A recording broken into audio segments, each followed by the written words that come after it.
السلام علیکم. د هر کور مکتب ګلالي زده کوونکو ستړي مسئ. ریاضي مضمون 11 درس ته ښه راغلاست. په تېر درس کې موږ تاسې د جمع د عملیې تعریف زده او علامه مو یې وپېژندله.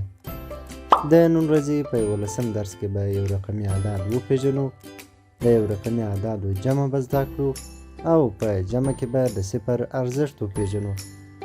راځئ چې راپیل یې کړو. درنو زده کوونکو، اول به یو رقمي عدد وپېژنو. یو رقمي عددونه هغه عددونه دي چې یوازې د اعدادو یوه نښه ولري، لکه صفر، یو، دوه، درې، څلور، پنځه، شپږ، اووه، اته او نهه.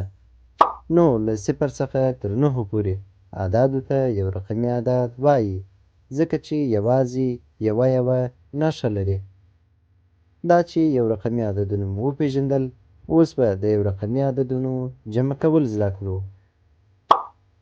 ګلالیو زده کوونکو، که چیرې دوه قلمونه په یوه جیب کې ولرو او یو قلم په بل جیب کې ولرو، نو موږ به ټول څو قلمونه ولرو.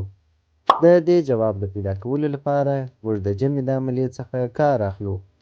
د جمع عملیه داسې ده چې لومړی عدد چې دوه دی د کتابچې پر مخ لیکو او دوهم عدد چې یو دی تر لومړي عدد لاندې یې لیکو. د دې دواړو عددونو د چپه طرف په لاندنۍ برخه کې د جمع د عملیې نښه چې په انګلیسي کې ورته پلس وایي لیکو.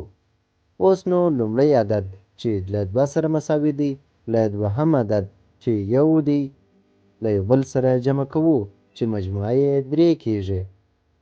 اوس نو تر دوهم عدد لاندې یوه سیده لیکه کشوو او د پورته اعدادو مجموعه چې له 3 سره مساوي ده تر دې لیکې لاندې لیکو.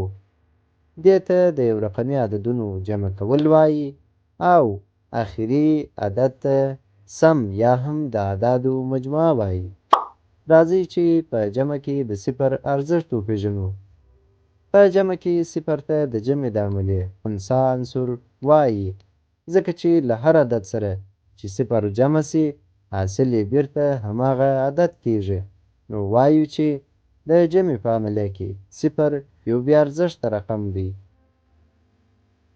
دا و زموږ د نن ورځې 11 درس. په راتلونکي 12 درس کې به په افقي او عمودي طریقو د یو رقمي عددونو جمع کول زده کړو. په مخه مو ښه.